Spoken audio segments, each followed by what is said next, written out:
Hey, everybody, welcome back to the Spin Rack. I'm here with the boys, Cal and Petey. Say what's up, gents. Yo. Ready to rock.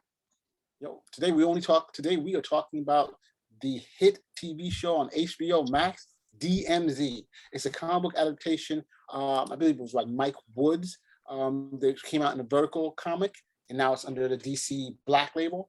But it was dystopian New York City, which is a demilitarized zone between the free states of America and the United States of America, who are fighting over. So, and we have in this iteration in the comic book, it was an intern who becomes a journalist, and he basically documents what's happening there.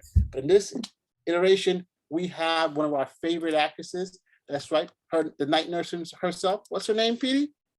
Rosario Dawson. Rosario Dawson. You know what it is. Like, of course, this is also this particular show is being also I guess produced by Ava DuVernay for DC.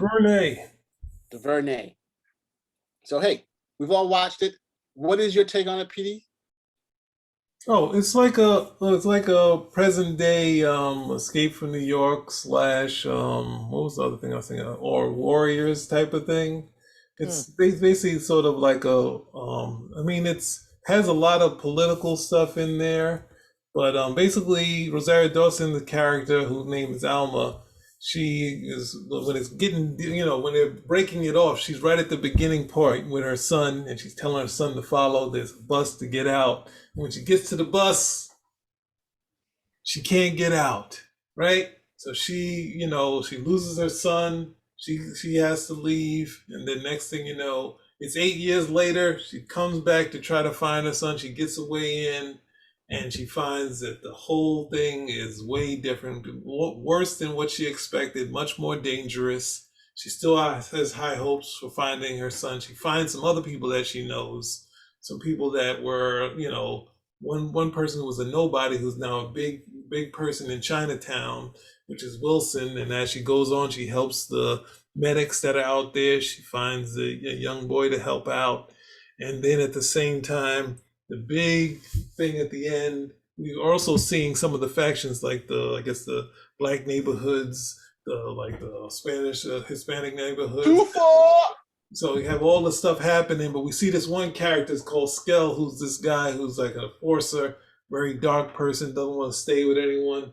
And as the story plays out, wind up that Skell is actually the person that Rosario's character is looking for.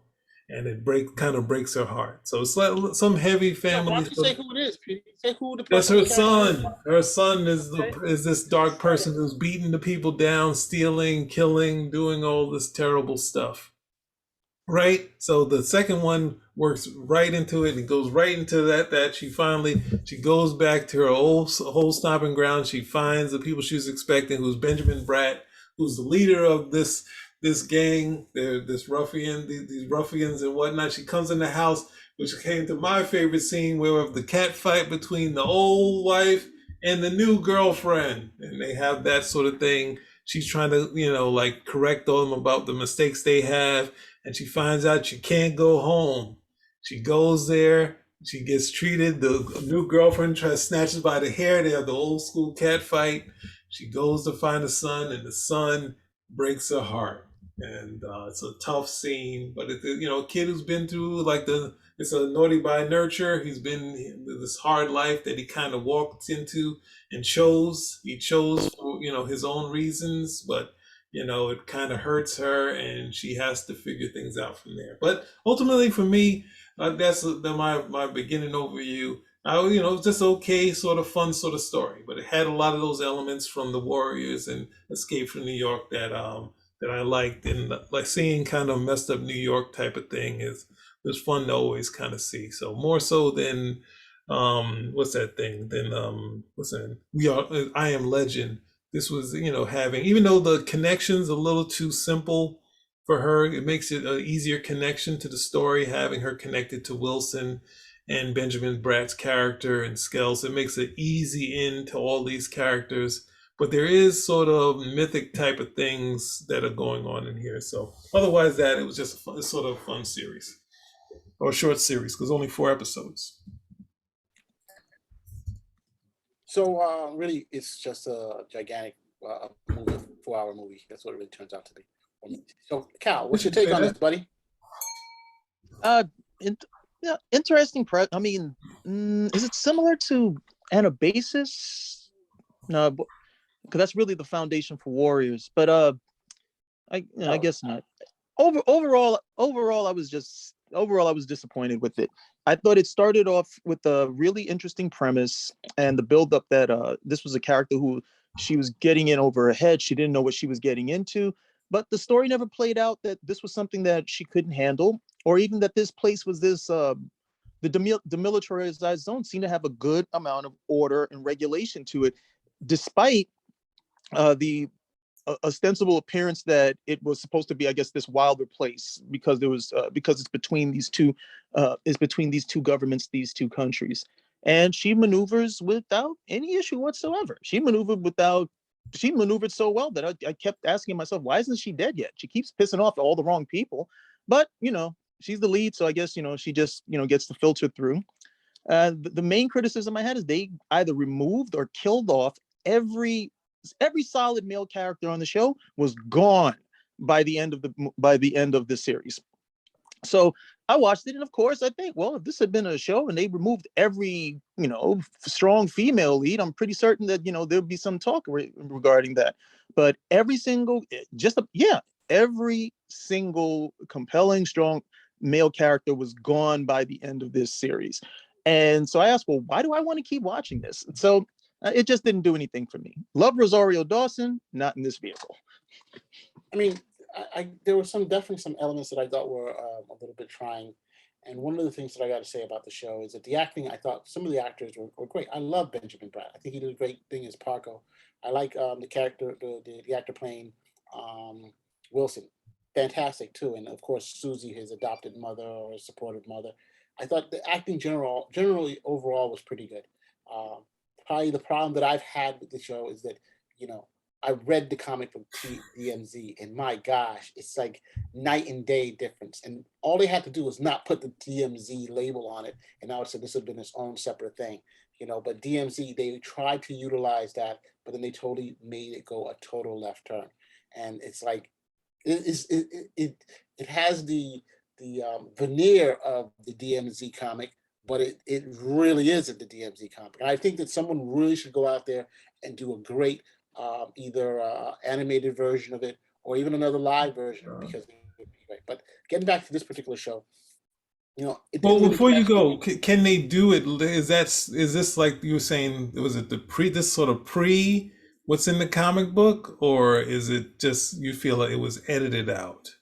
No, I think that it's just they made some creative decisions that were just totally different. Like the character of Alma, who is Christian's mother, Scale's mother. I mean, that whole storyline really wasn't there. Z is there. Don't get me wrong, she is there. She's a different character. The main focus is a character named Maddie, who's who we go through this whole story. He goes into the DMZ as an intern to a journalist who gets killed right away, and so now he takes it upon himself to document what's going on here in the DMZ. And I mean, this basically the comic came after 2005, after September 11th, and I think the Mike Woods did a great job of trying to capture, war isn't clean, war is dirty, and enemies on one side can also be friends on another day. So it really depends on what's going on. And here, you kind of see this. You see this where Paco is working with the United States. Even though theoretically he's supposed to be independent, he wants to build his own country or own state. And you have, because they have this whole election going on between him and Wilson about who's going to become the governor of the DMZ. Then you have the same thing going on with Wilson, who has connections with the free states, and so no one here is like, they all claim to be independent, but they're all working with other groups or they're representing other groups, and this is writ large. This happens in the world all over. In minor conflicts within the country, you have major superpowers involved, backing one side or the other. I just probably my expectation was that it's going to be closer to what it was there in the comic, a little bit more grittier. I mean, I see why they did some of the things. It just looked too bright and nice and cool. Everybody eating okay, everybody all right. And don't get me wrong. In the comic, they do talk about how they're able to create food.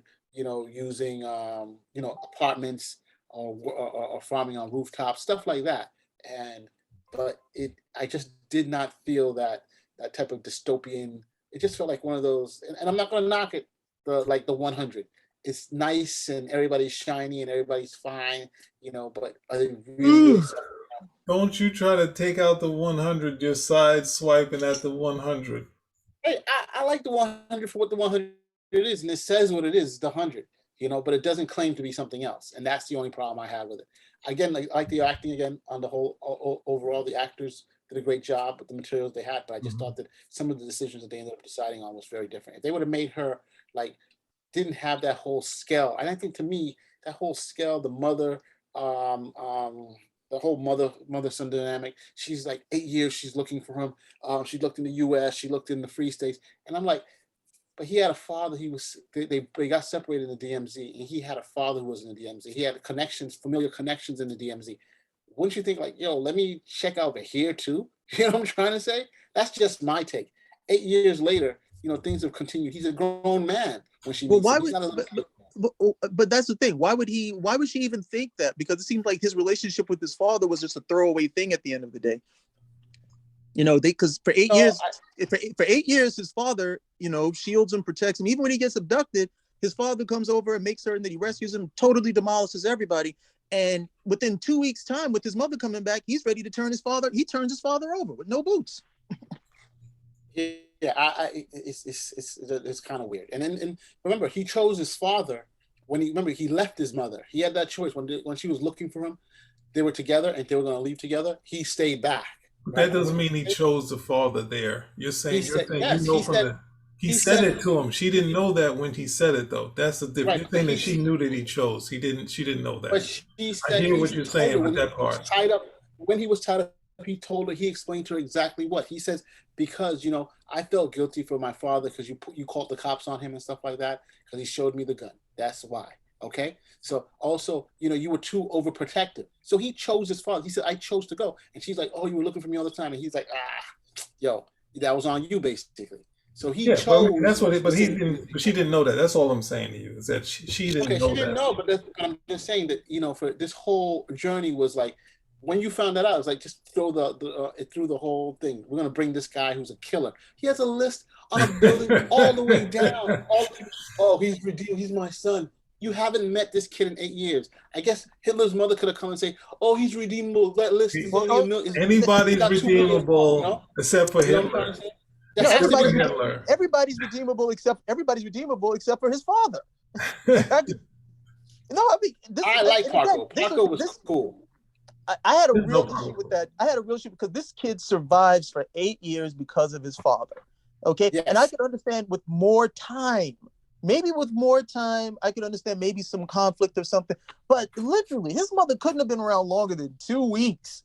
And he literally, he sells his father right down river. I'm just like, okay, he just saved your life like a week ago.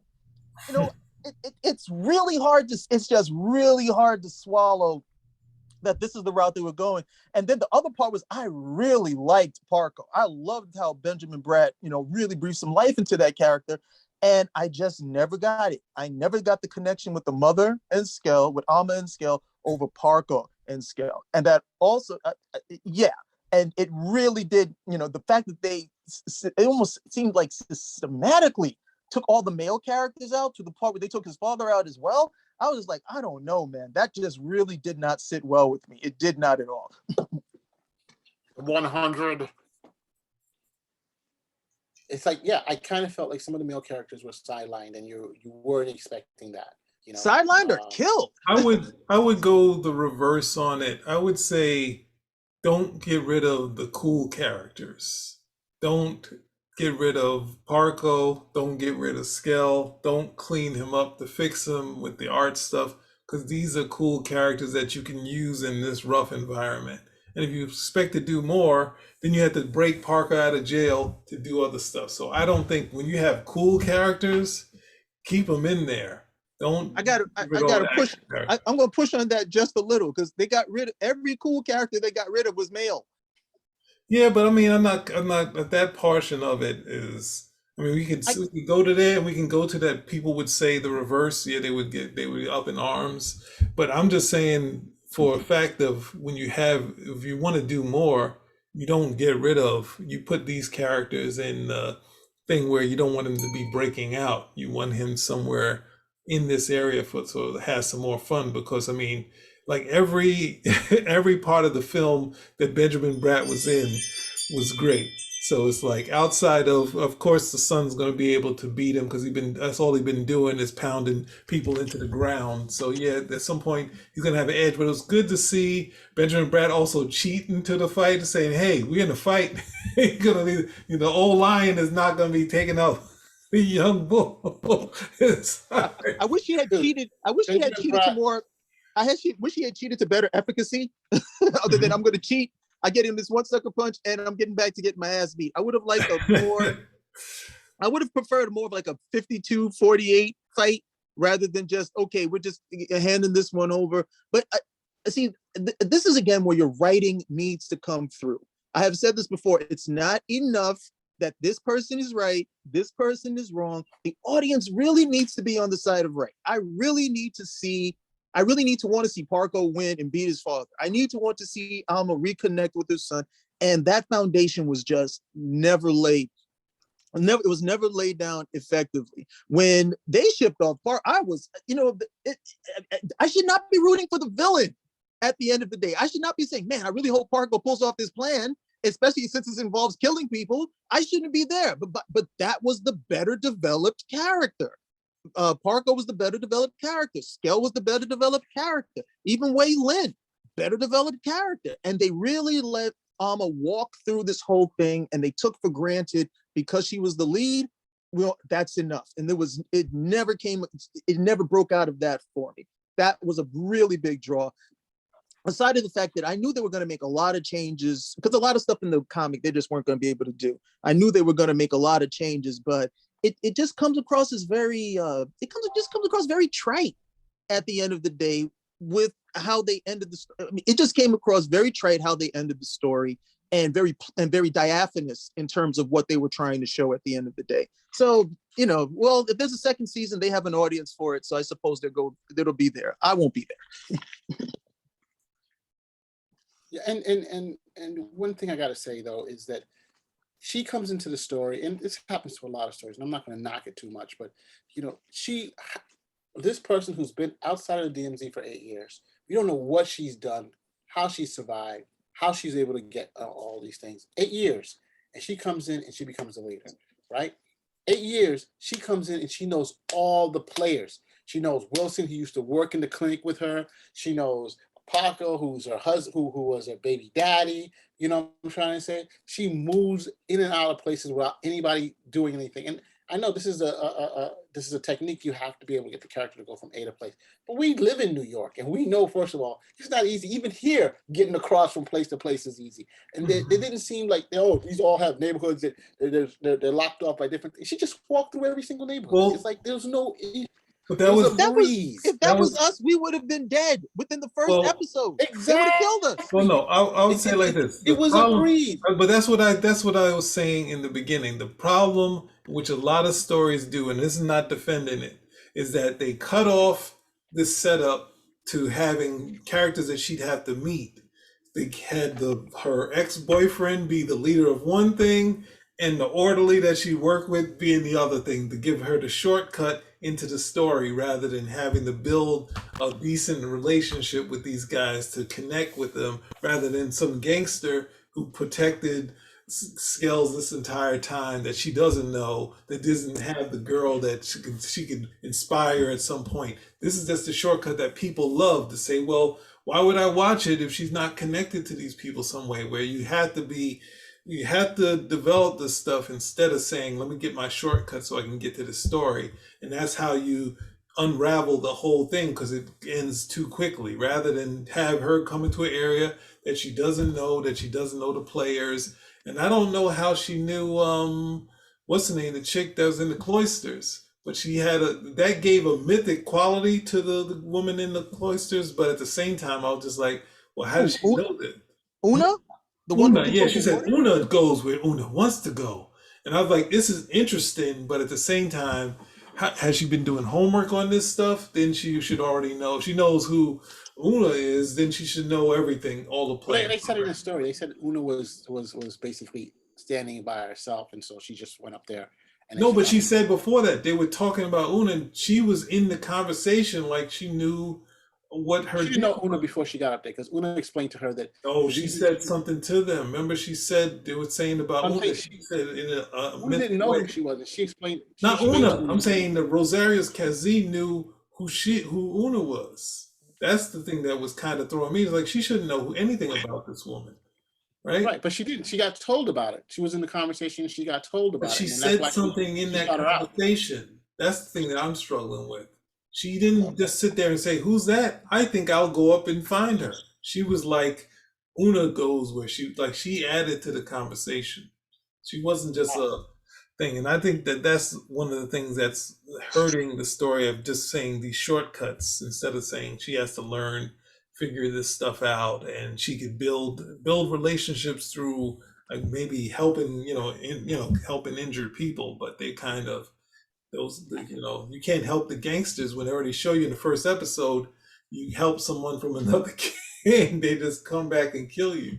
So I That think that's a was shortcut. I thought that was one of the stronger things. Okay, to show within DMZ, and that was just like almost like a checkbox moment at the end of the day.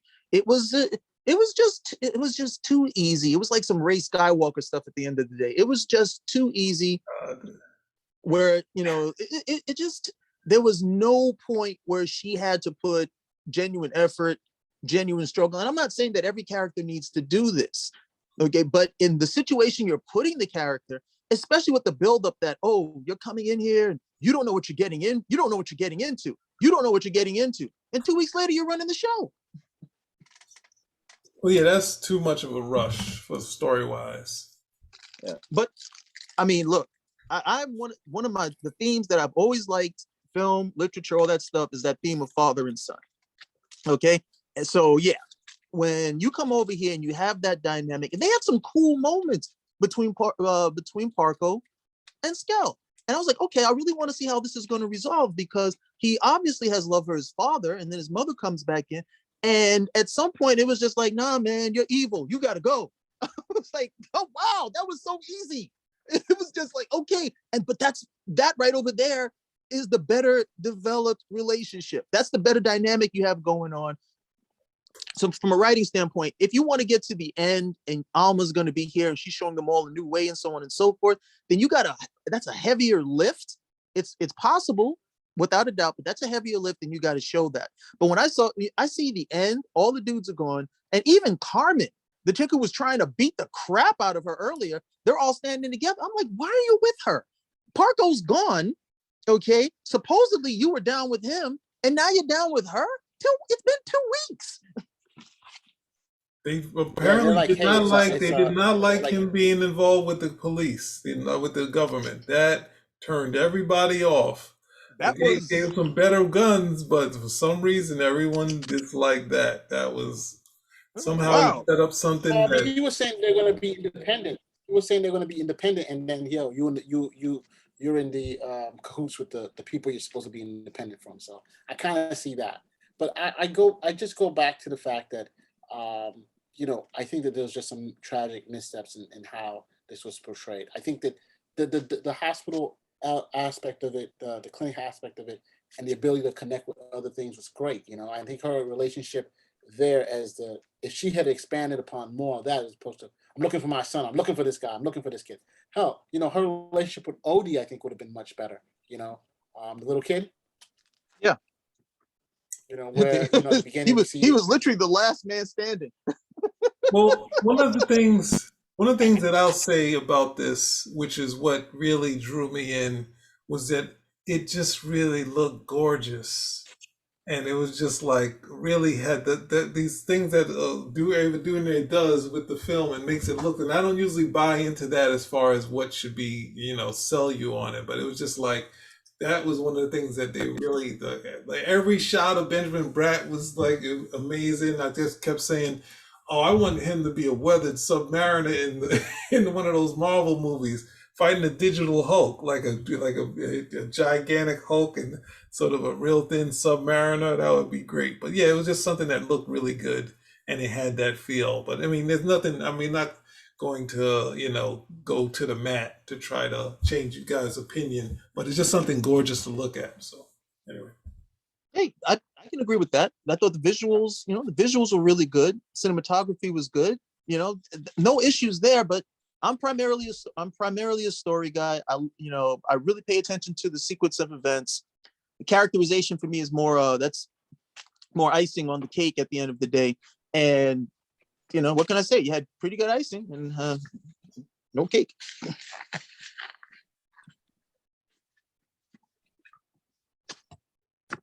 So we're done. Mars. Hello? Mars. Anything else? What happened? What had something happened? Can anybody hear me? Mars. Anybody? I can hear you now. Yeah, I can hear you. Mars, what's going on? It says internet connection is unstable. That's what it says. I can hear you. Why aren't you saying anything though? It's okay. If you can hear us, why don't you just say you can hear us? I guess you can't hear us. Say that. So then what are you doing? Yeah, we're both saying you just stood there. I'm frozen. Am I not saying something? You're not. You weren't frozen. How can you be frozen and we're saying we can hear you? I was there. Oh, whatever. But did somebody do something? What? Nobody did anything. I'm saying you guys are both frozen, and I'm just there like, yo, you guys are frozen. Look, the point of the matter is, hey, we all enjoyed this show to some degree. We think that they definitely had issues. That hopefully, if there's a second season, that they can probably resolve. I don't know where they come back. You don't think there's going to be a second season? No. You can have a second season. You can have a second season, but what tends to happen is they usually double down on whatever they did in the first season. It's very rare that they improve on the first season.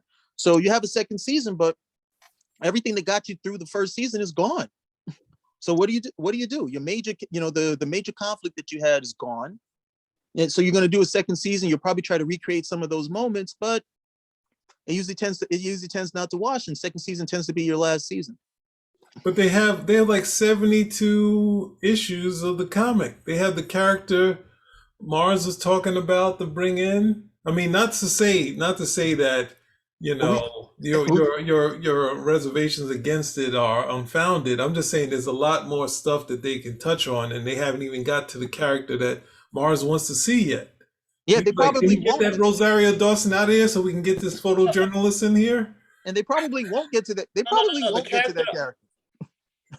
No, the character that Maddie is just our lens into this world. So it could have been anyone else.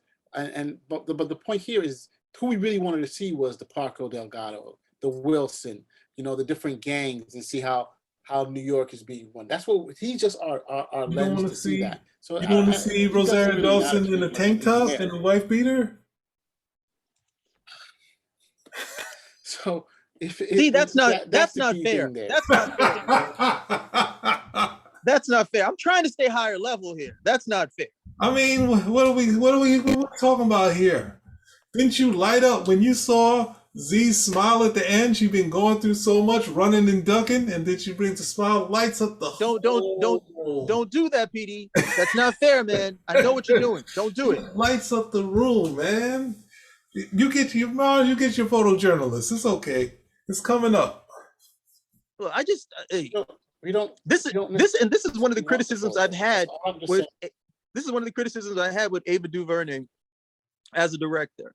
This type of stuff that she goes on. She'll do something, and I'm like, oh wow, that was pretty good. But then she does something else, and I'm like, no. If you could just hold back on the self-indulgence stuff, okay, and just really concentrate on delivering a solid story, like she's done in some of the other things that I've seen that enjoyed. I mean, when she's on, she's on. But when she in self-indulges, then I get this, and I just can't go, and I can't go with it. I don't necessarily know if I have a problem with herself indulging. I mean, all of them do it. I just have a problem with just give us a good story, and that's the key thing. You know, and if you, all I'm saying, just don't call it DMZ, call it something else. You know, back to New York or whatever. You know, Just we're Z. stuck in New York. It's just Just story. Yeah. Petey, just for example, in terms of Call it comics, Z, in Z, terms the of Wonder comics, Chick. yeah, Z. Right. I'm saying, but in terms of the comic, this has blown through like half the comics already. So you know, it's gone from A to Z already. So it's like some of the great visuals are missing. I mean, they've been done in other movies and stuff like that, but you know, we haven't gone to see the cantinas on the rooftops. We haven't seen like people on different sides of the river communicating each other. You're not going to see any of that. Don't even wait to. You're not going to see any of that. Don't even sweat that. So then yeah, you know, That's not. yeah. Once they get some more money to do another season, they can do all of that. They're not doing any of that, because if they could have done that in the first, they could have focused on those type of aspects of really trying to show the world that these people lived in the first season. And if they go into the second season, they're not going to expand on any of that, because again, they're going to go brass tacks. People came for what they saw the first season. Why should we expand on anything? We're going to give them more of what they enjoyed with maybe a little bit of extra stuff, but this is what got us to the second season, so we're going to double down on this. It's like Batman Forever. You're right.